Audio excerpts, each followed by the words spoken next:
There we go. This meeting is being recorded. Hello everyone, welcome to Lancashire LGBT's 7th episode of our Mental Health Hour. My name's Beth, I'm the community support worker here at Lancashire LGBT, and I'm very excited today to have a wonderful guest on the show with us. So just a couple of housekeeping things first for people in the audience. Switch your mics off and your videos off if that's okay. And just that we do employ a zero tolerance policy here at Lancashire LGBT. So that means any type of racism, homophobia, transphobia, sexism, etc. won't be accepted. So if that does happen, we would have to remove you from the Zoom. And just to explain a little bit about Lancashire LGBT. So we are a pan-Lancashire charity and we help everyone on the LGBTQ plus spectrum, ensuring that people are happier, healthier and well connected. And we do various different service delivery. One of the projects is this, the Mental Health Hour. So we started it in order to just open up discussion really about mental health, which is of course a really important topic. But there's different intersections within mental health, and we recognise that people in the LGBTQ plus community are more likely to experience poor mental health, and there's different intersections within that that can make that worse for someone or better for someone. So it's just about having a conversation with different people who have experience and expertise and lived experience in the different fields and of being LGBTQ plus themselves. So just to explain as well that we have Craig here today in the Zoom, and he's going to be doing our BSL interpreting. And just to start as well, to do an audio description of myself. So I've got brown hair, it's curly, I am white, I've got big square red glasses on that have a chain attached to them. And my background is also white and it has our Lancashire LGBT logo on either side of my head as well. So without further introduction, I'm going to speak a little bit about our guest speaker and then hand over to her to explain some more. So Emma Preston is a creative, an artist, author and public speaker, as well as television production student at UCLan, and she's from Preston. In 2019, she published her book, Being Transgender, A Personal Journey of Life, of One Life in Two Worlds even, and has recently finished her TV series debut, Bit Parts. She's an active member of the trans community and has been a part of Lancashire LGBT's LBT Women and Non-Binary Persons Peer Support Group since it started in March 2021. So in her words, because this is a wonderful quote, so I just wanted to say it at the start, art is so precious to me. Art lives and breathes inside of me. If I run out of words, I can always turn to art to explain what I mean. Art has a soul and life cycle, sometimes spanning centuries. No doubt most of my art will outlive me by decades, if not the odd one or two by a century or so. In a way, art is an extension of my life. It allows me to show others in the future what my past, my present means or meant to me. So that's an absolutely gorgeous quote, and it really encapsulates the direction that we're going to be having the discussion with today about art, about mental health, about utilising that, and about utilising that as a trans woman as well. So I'm going to shut up now and hand over to Emma. Hi, Emma. Hello, how are you? You okay? I'm very well, and we're really, really happy to have you on today. I mean, I know Emma quite well because I facilitate the support group that she's been a part of, like I said, since the very start. So it's really great to be having a conversation with you today. So I just want to hand over to you now to give a little bit more of an introduction. Is there anything else that you want to add about who is Emma Preston for the audience? Absolutely. Okay, well, first off, thanks very much. I'm not actually sure whether I can surpass that introduction. I thought that was very professional and very impressive. Yes, my name is Emma Jayne Preston, and I am 55 years old, a university student down at UCLan in Preston. So let's give, because I always forget to do this, Beth, when we're doing our 2 weekly meeting. So what do I look like? Well, I'm a mad crazy woman and I always wear loads and loads of colour. I have got rainbow eyeshadow on today, which I always try to do for all my big events. And I've got purple hair I'm quite athletically built, and I'm now 2 inches less in height, Beth, than I was when I lived on the dark side, as I call it, the male side of life. I've shrunk big time. So I'm now just under 6 foot. So Beth, you gave a description of what's behind you. Behind me is my settee and chairs with my 3 teddy bears sat to, well, my left. It might be your right on the screen, but my left. And they are the exact same age as me. They're all 55 years old. They there's a little blue one there that was actually put with me on the very night that I was born. So he's been with me my entire life.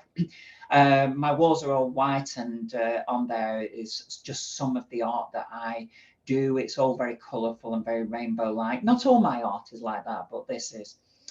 There's 3 mannequins behind me. During the winter, they're all dressed. I don't like to think of them as getting too cold. That the mannequins, they probably never will, but you know what I mean. And on one of them is a beautiful sequin dress that I wore at my I called it a world premiere of my TV series, because it was the first time it was ever shown to anybody. And it might even be the last, but I'll come to that later on. So there you go. That's an impression of me.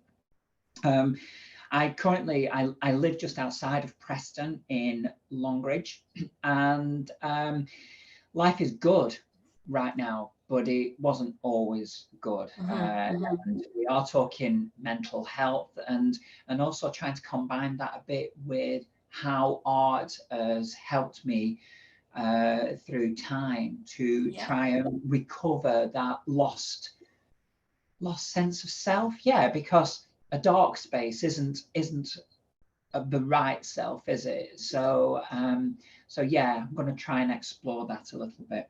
Absolutely. But if I can take everybody back right to the very beginning, so just dwell for 4 or 5 minutes on how I ended up in the trans community. So I was born to 2 beautiful parents, Basil and Brenda, and I had a wonderful childhood. It wasn't like I was in a dark world of not knowing what or who I am. I really enjoyed playing scatter, playing football. Football is the absolute love of my life, and an army and all of those boys' games. But as I say, when I'm speaking on the big circuit, girls like all of them things too. It's not like it's an exclusively boys' club. And I also liked playing over girls' games. I liked, for want of stereotyping, sitting with some of the girls in the street and dressing up their dolls and messing about with makeup and all of those, playing with hair. And I just knew something wasn't right from a very early age. We're talking 7 or 8 years old. And time progressed, and there was various elements of my life which caused some rocky ground between that blend between male and female. And I actually felt like I was a freak, to be honest, which was difficult to deal with, because I was known as a hard man. I was known as somebody that you don't mess with. I mean, I was the biggest kid around by a country mile, and I could fight pretty good as well. So you just didn't mess with Andrew, which was weird, because I was incredibly effeminate, and it was difficult to balance that in my head. When I got into my late teens, I met the love of my life, and she ended up as my wife, and we spent 29 years together. But we had a great life, and I tried to bury all of those confused messages that I was getting about my gender. And I'd already worked out by now that I felt more female than I did male. And it was only when I saw Boy George, of all people, that I thought, oh, you can be different, but be the same. Actually, I might use that again in another talk sometime. You can be different, but be the same. But I knew that even Boy George wasn't in the same ball game as I was, and I still couldn't work it out. When I worked out my position in life was when I watched a Bond film and found out that one of the Bond girls that was quite beautiful was transgender. And I thought, oh, I've found my place in life. And the reason it took such a long time was back then, we didn't have mobile phones. We didn't have laptops, tablets. The amount of written detail about trans of any part of the umbrella was extremely limited. Let's face it, it was an offence, quite frankly. So it was a long journey to understand who I might be. I don't believe my alarm's going off, sorry. Right, it's off. So I carried on with life, and me and my wife had a good life, and we had lots of money coming in. We were able to go on all the holidays that we wanted to, but that deep yearning to be me was always there. I was buying lots of clothes and lots of makeup, and then I was feeling guilt-ridden, and I'd purge all that and chuck it all away, and I would spend hundreds of pounds on stuff that I just knew I was going to throw away because I was embarrassed with myself. Roll forward in time, I realized that I was going to have to tell my now wife that I cross-dressed, and I did, and it went down okay at first, and then a day later she left me, and she left the house for 4 days, which was the end of my world. It really was. But then she came back, and 9 months later we had a child. And to this day, I always say that the reason that I told my wife that I cross-dressed was so that we could open the gates to children. But it became more and more difficult, and the urge to dress was always there. And as my wife once put it, it's hardwired. You can't get rid of it. When she actually saw me through the window throwing away a load of gear, and she said, "Why are you doing that? You know, it's pointless. I've accepted it." So darkness continued to roll on, and it became like a duvet covering me and enveloping.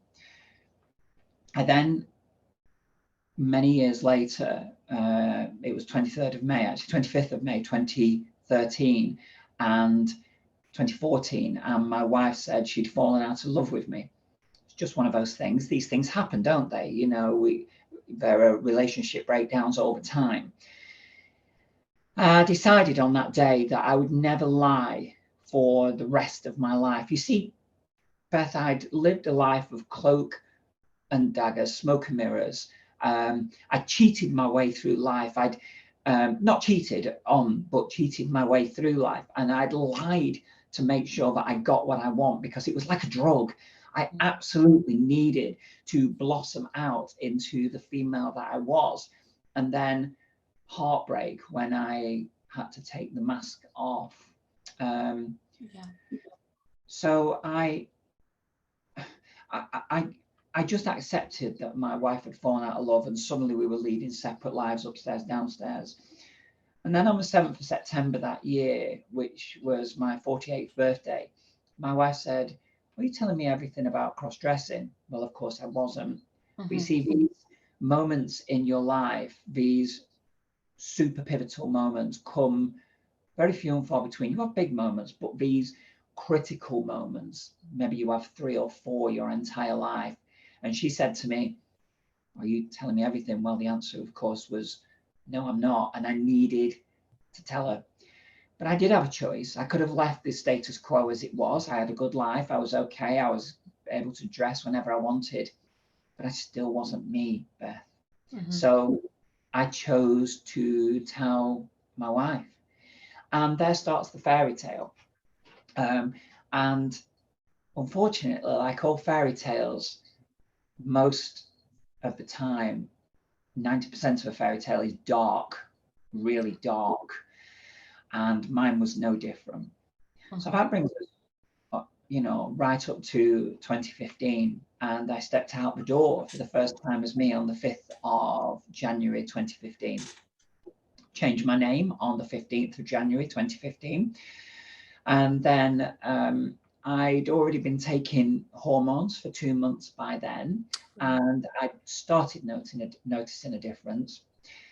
But the biggest difference was that my family, some bits of my family disowned me. Most of my friends disowned me, and work decided that having a transgender person around wasn't really for them. The work I did was, a lot of it was freelance, so I never got contracts renewed, and I was earning lots of money, and suddenly I was earning nothing. So when your outgoings are £2,600 a month and your income was zero, I'm afraid your bank account can drain very, very quickly.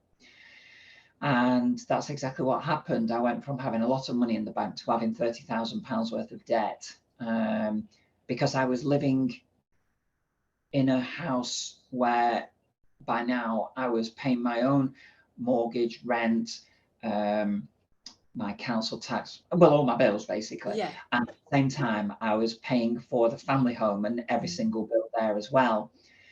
And you and the audience and anybody who logs into this and listens in the future might go, well, why did you do that? You didn't have to. Well, the thing was, I felt guilt-ridden.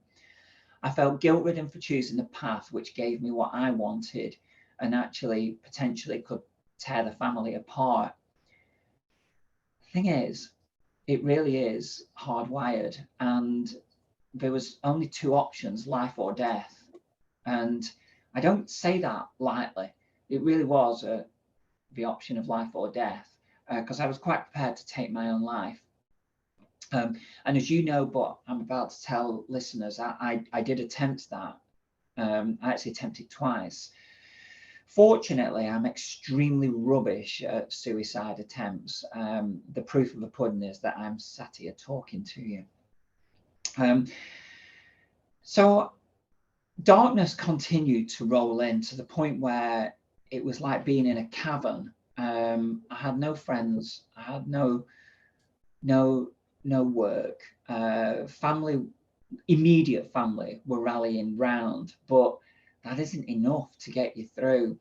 And I became extremely comfortable with darkness.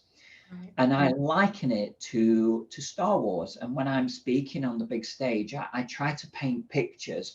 And this is where the connection with art comes. I paint pictures in drawing or painting or words, or now in television. And I try to paint a picture relating it to Star Wars, where, there are two sides there. There's the rebel forces and there's the Empire. One's all dressed in black, one's all dressed in white or grey or whatever. They have different coloured lightsabers, but both sides think that they're doing the right thing. They think they're doing good. So from each side's perspective, each one's the right side. So coming back to my point, the darkness was right because I felt comfortable and I totally understood how to manage that darkness. I understood that it was perfectly fine to be miserable. I understood that I didn't have to look at them bills below my feet. And I could step right over all the brown envelopes that were piling up with huge debts in them. I understood that, and I could do these things. Was it the right thing to do? No. And without going into too much detail, there was a moment where I woke up. And ironically, going back to the letters, which is a very important moment in my life, there was 63 letters that I picked up. And one by one, I opened them all and found out that only 3 of them were bills. Now that told me everything I needed to know, which was that I was hiding away from something that I didn't need to hide away from. And if I just faced the light and went looking for it, I could achieve. And this is when I started drawing, and I've done lots of motivational drawings, and I've done them for companies, and I've sent them out. And it's them things with like reflection, and then there's a drawing on there, and inspiration, and then there's a drawing on there, and things like that. And piece by piece, I started to pull myself back together. I got some work in hospitality, and I started getting a little bit of money in. And I got a job which earned me £150 a day, and that really recovered quite a bit of the debt, you know, a good 2,000 or 3,000. But I realized that I needed more, and I needed it quickly. Main reason being is that the bank were looking at foreclosing on the mortgage, and that wasn't a good thing, and I was still paying the bills. So I chose to go into a self-employed business where all I needed was a laptop, a mobile phone, and a place of work, and I ended up as a prostitute. And I spent a year in prostitution, and how I didn't get an STD or AIDS, I will never know. Beth, I'm not proud of what I did. I'm not proud that I was a prostitute, but I am proud of why I did it, because I saved the family home, and I recovered more of the debt. I was still in debt, but I recovered more of the debt. But there was a moment where I woke up and thought, I can't keep doing this. And I chose to find a job. And this was another pivotal moment when I realized that it's like giving off pheromones. When you have that spark and that moment, and you think with the right mindset, and everything falls into place, you can do anything. And I went, I'm going to get a job. And within 4 weeks, I got a job. And I never went back to prostitution. And of course, I never will again. But I'm not embarrassed about having done that. I had to, I needed to, and I did. And it's part of my life, and it's part of what makes me me. Absolutely. Roll on another year or so, and I went to Las Vegas, and I couldn't afford it, but I spent every penny I had to go to Las Vegas, thinking I'm going to get a job out there, earn a lot of money, this, that, and the other. Well, I did. I got 4 jobs. I took none of them and came back to the UK. And that is when I started painting as well. Well, reinvigorated my painting, because Las Vegas is like it's like an explosion of light and sound and color. And I decided that is what I'm going to do, which is what you can see behind me, basically. But I also, this was just before the pandemic, and I chose to, I thought, I'm going to do something with my life. I want to prove I'm intelligent. I'm going to go to the Open University. But when I realized what I wanted to do, it's very difficult to do a television degree on the Open University because, well, number one, we don't run the course, which was a bit of a stopper, really, let's face it.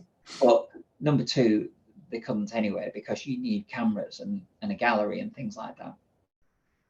So I waited and bided my time, and then stepped down from senior management in retail and went to university in 2020, September 2020.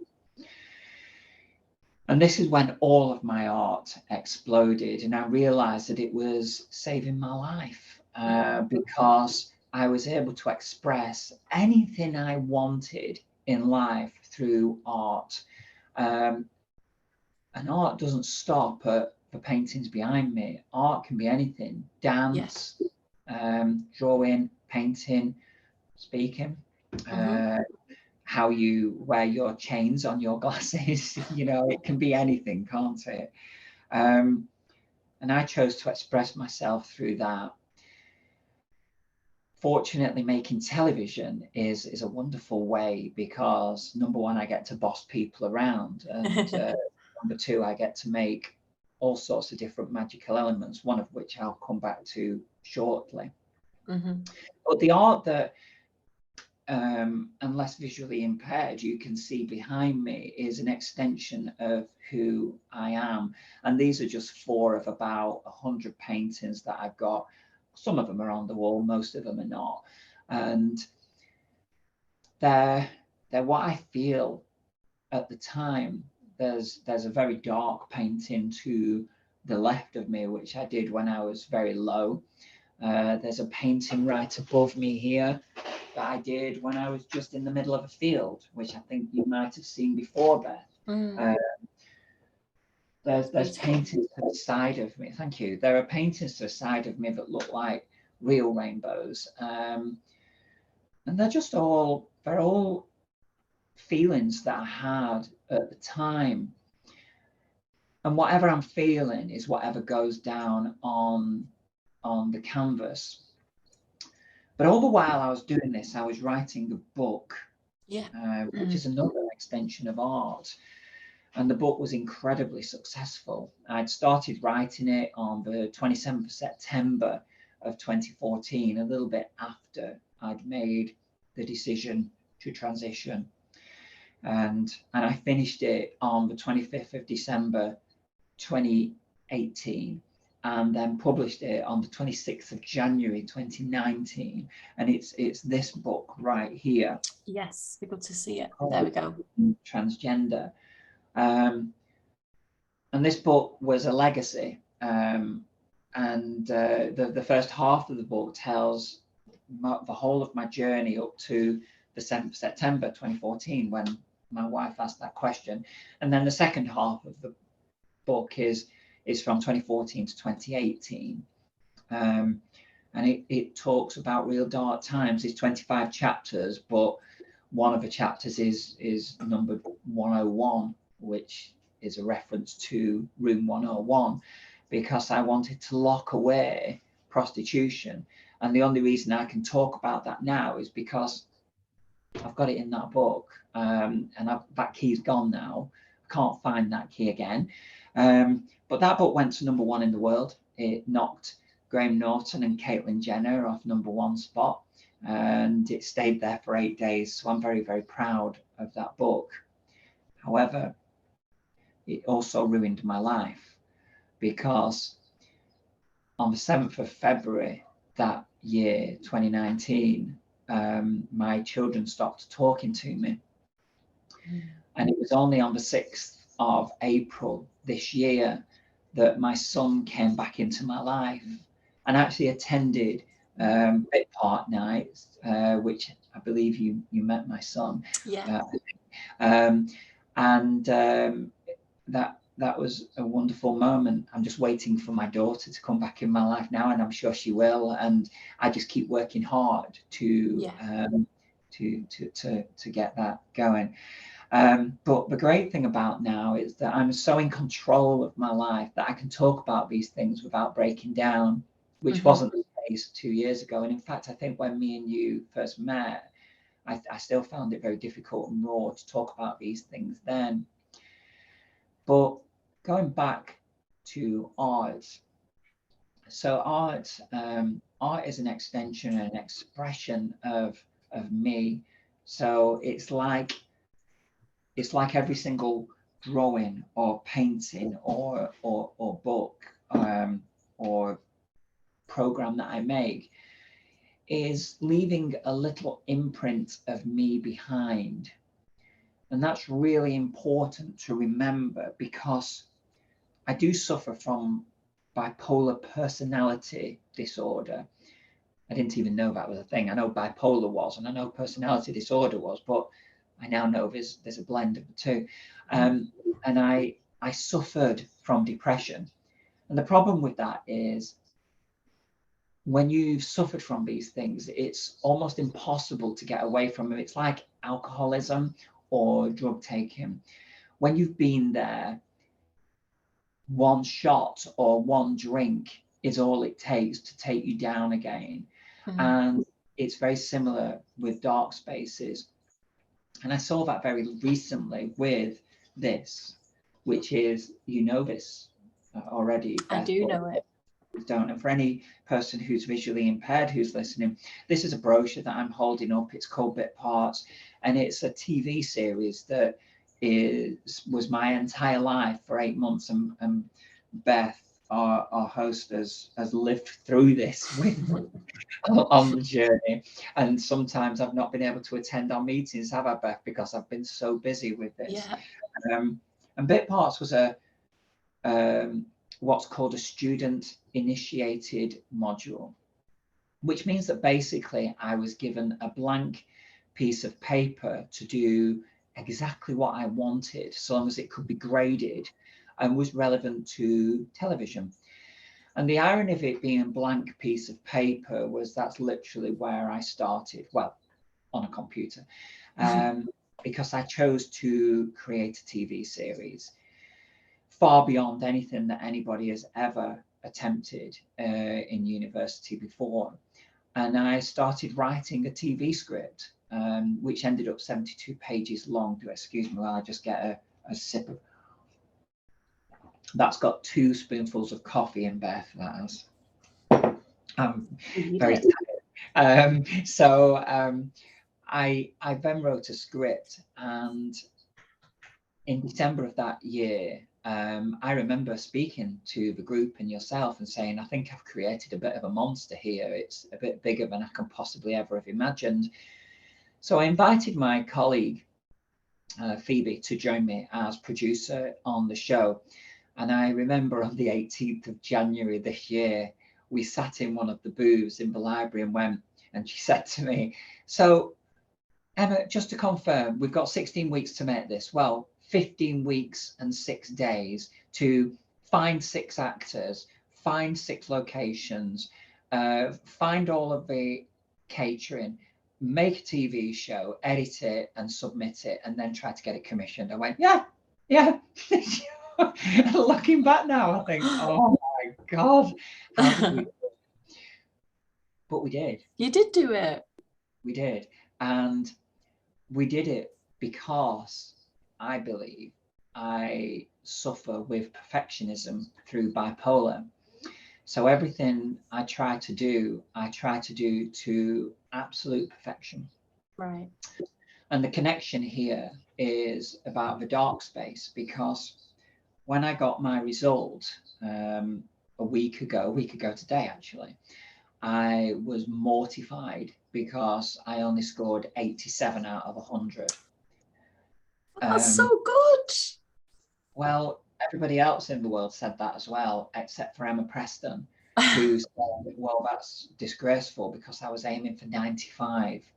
And I was absolutely distressed and upset. Until I put a post out on LinkedIn, and 97% said that was amazing and 3% said that was a fail, but one of them was an error. So that meant that just one person out of the hundreds of votes that were cast had said it was a fail. And I thought, yeah, okay, it might be a pass, it might be all right. But the great news is that my lecturer has paid out of his own pocket to enter us into a competition with Sky Arts. I think it's Sky Arts. Wow. Try and get the TV series commissioned. So one of the episodes is not so good, which was episode 3, which was about a dying girl. So we're going to be remaking that on the 6th of April and making it to the standard of all of the rest. But again, this is an extension of my art, Beth, in that now my degree has become my hobby. So I haven't been painting or drawing for a while because my heart and soul has been going into my degree. Because I don't have to write a dissertation and I don't have to write massive essays every 2 or 3 weeks, I have to make TV.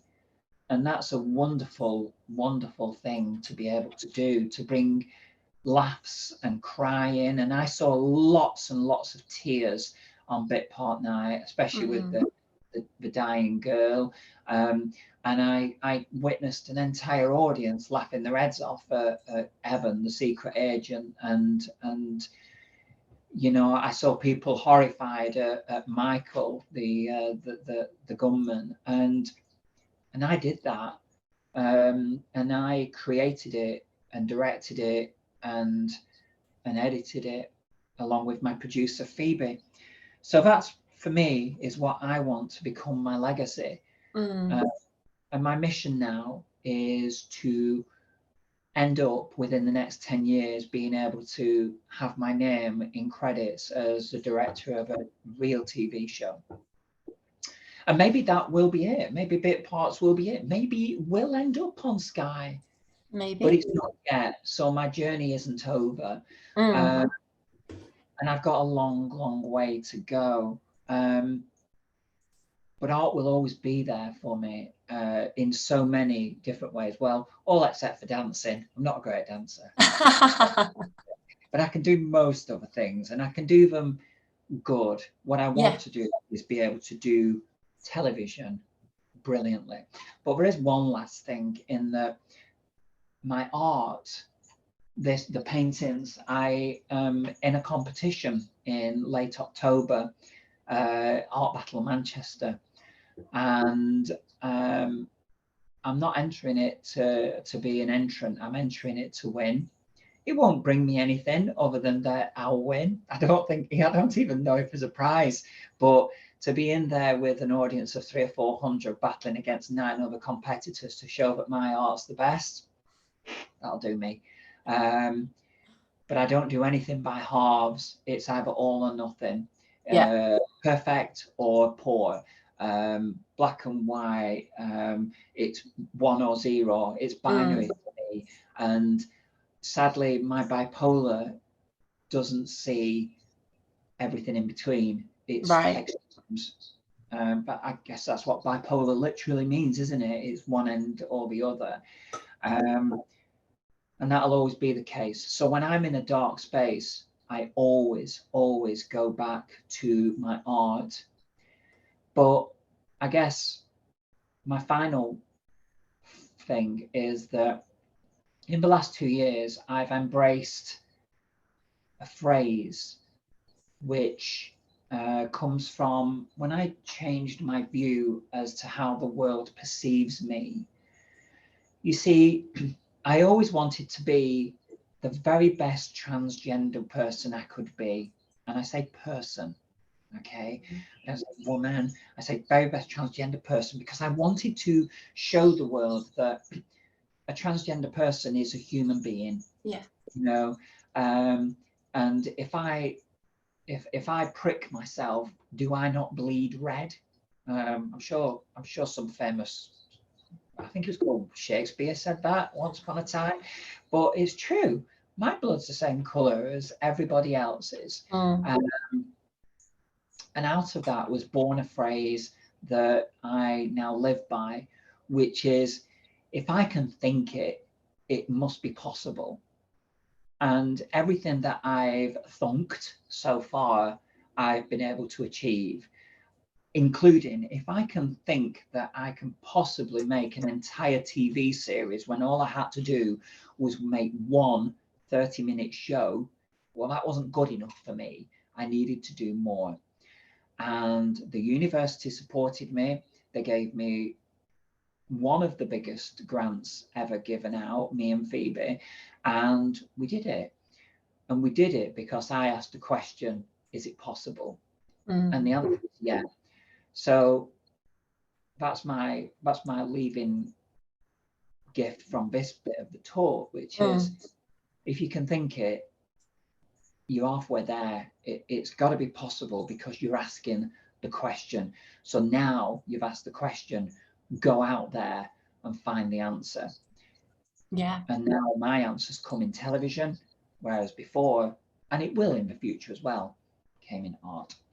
Absolutely. Thank you so much, Emma. As I knew it would be amazing to hear you speak and take us through your lived experience and journey, and how art has always been a constant there. And I think it's really interesting how you've explained how art is there when it's the dark moments as well, and it's not all sunshine and rainbows, but art is your constant.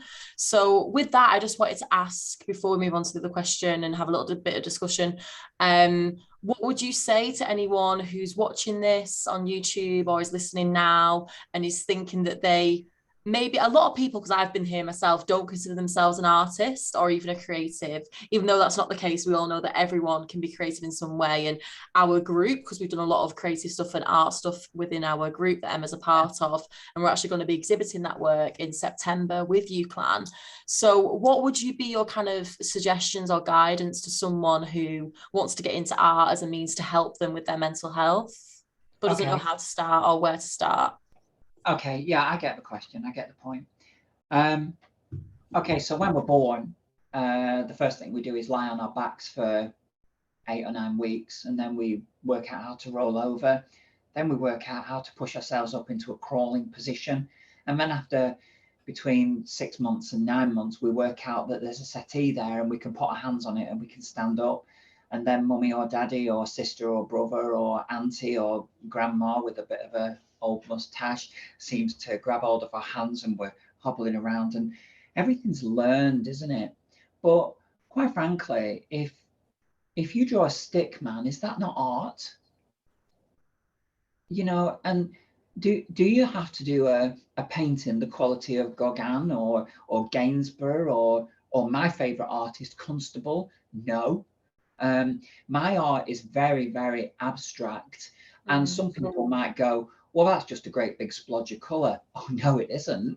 No, hang on, let me get my hands right. That one there, that one there, that's called the stained glass window, and that was inspired after I walked into Salisbury Cathedral, and I saw the windows there, and when I came home, I wanted to emulate that. So for me, there's a little bit of Salisbury Cathedral there. There's another one to the side of me, just to the side of a dark painting that looks like the plains of the Serengeti. I haven't been there, but I watched a TV program which inspired me. And it's not, I mean, it's just a painting of a sky with a black background, a black foreground and a black tree. But it hasn't got any lions or stuff because I can't paint that kind of thing. But that doesn't mean it's not art. And I go back to stickmen. You know, if drawing a stickman inspires you, then do it. Who hasn't, when they've been at school, ended up being told off by the teacher for doodling at some point? And that's art. And if it gives you a bit of enjoyment and a bit of fun, then flipping well do it.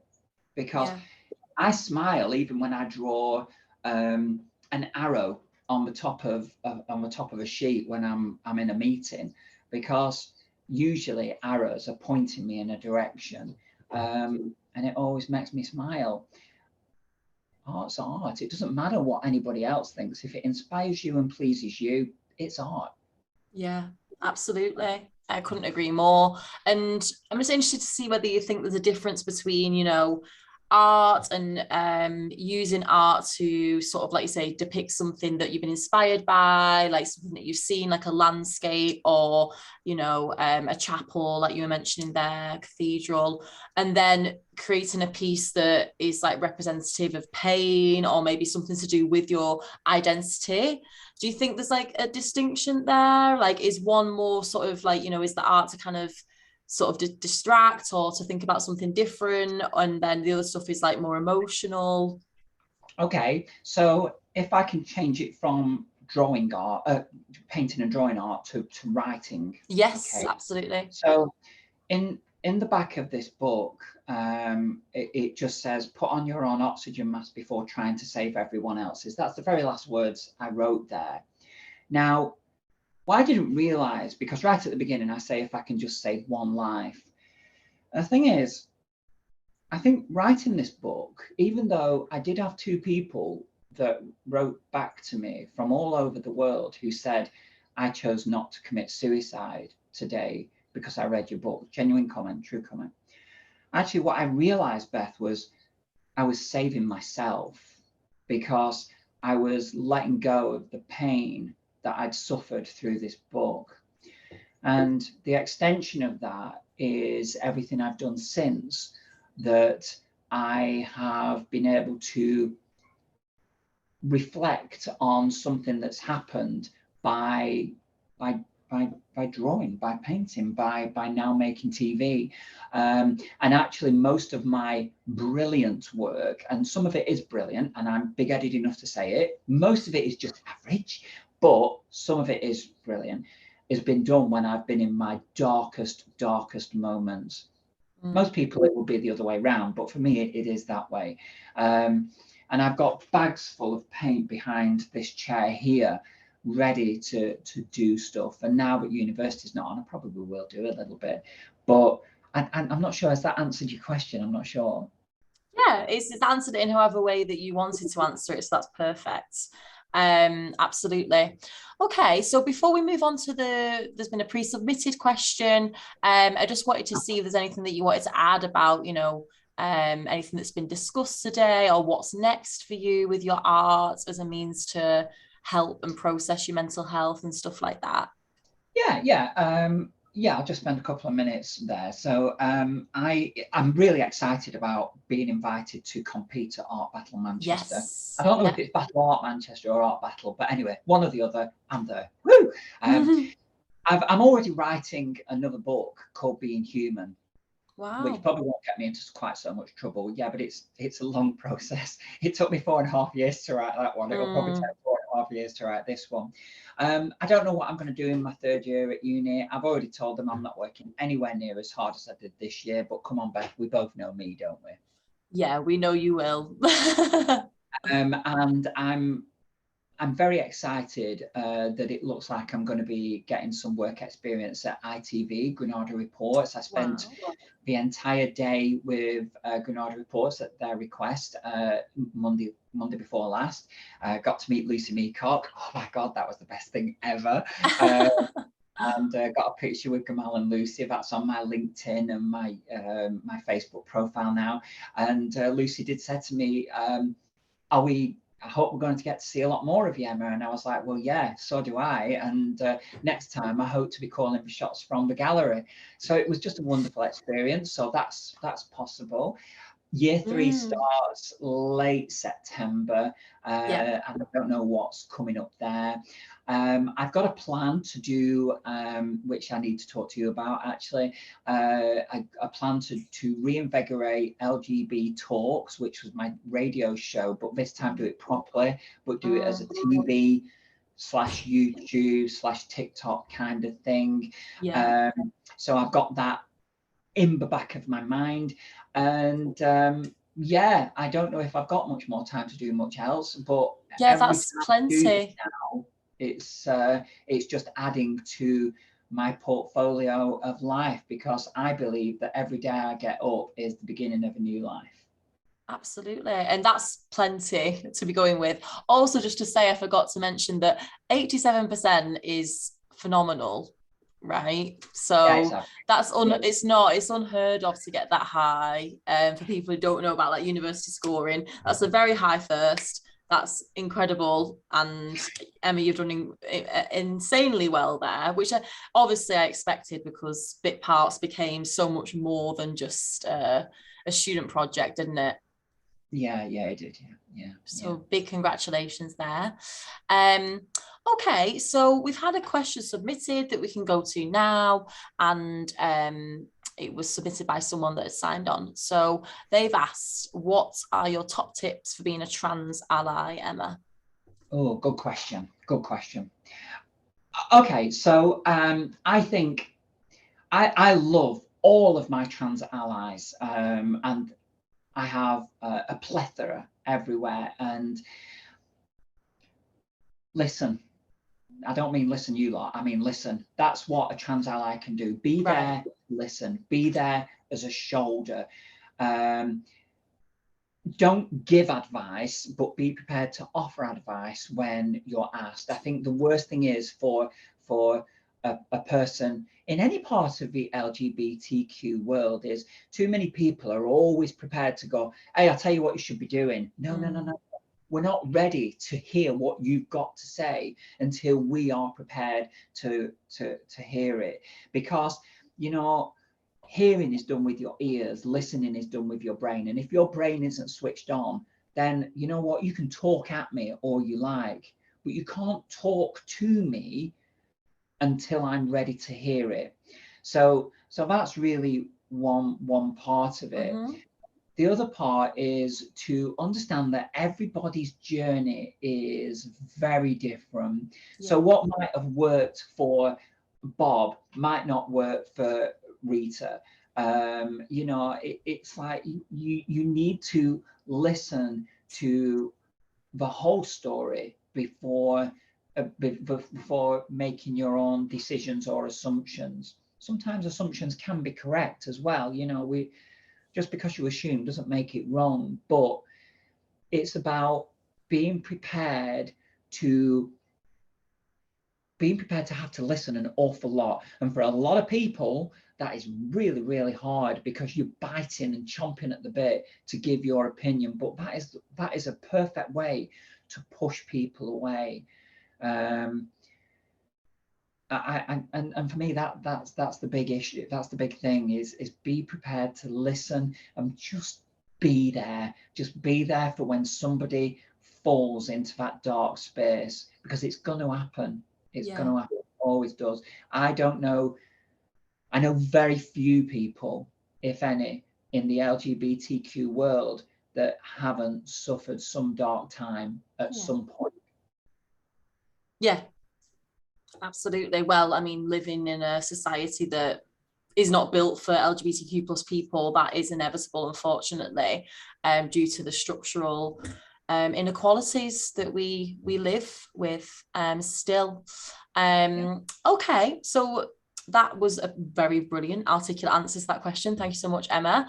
And that kind of concludes where we're at for today. I'm just going to jump to the chat because we've had a nice comment from Anna saying, great story. Thanks, Emma. Really interesting to listen to you, which I'm not surprised at.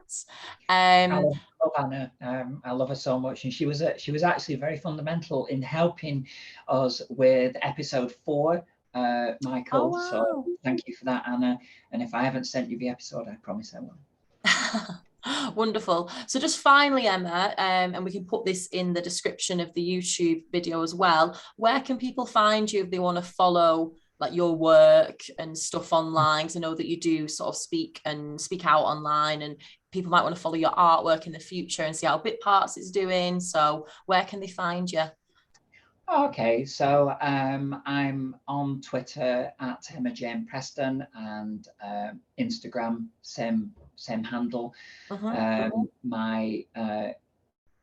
most times that anybody puts Emma Jayne Preston into Facebook and LinkedIn, I'm usually the person at the top, because I'm so high profile on there. I post an awful lot, and when you do that, you're at the top. So it's quite easy to find me on those. I have got a TikTok account, but I've never been brave enough to put anything on there yet, which I know might surprise you, Beth, but I haven't. I know, I am taken back by that. But I do intend to start that. So yeah, I think that's it. Anybody who wants to email me, it's epreston2@uclan.ac.uk. Yeah, they're the ways to get in touch.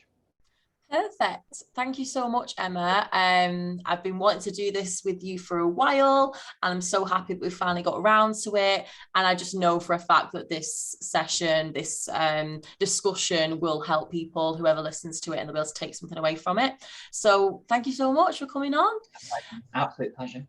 Absolutely. And thank you so much to Craig, our BSL interpreter. As always, you've been absolutely fantastic. And thank you to everyone for listening. Take care and have a good day. Bye now. Thank you. Thank you, Beth. Bye. Bye-bye.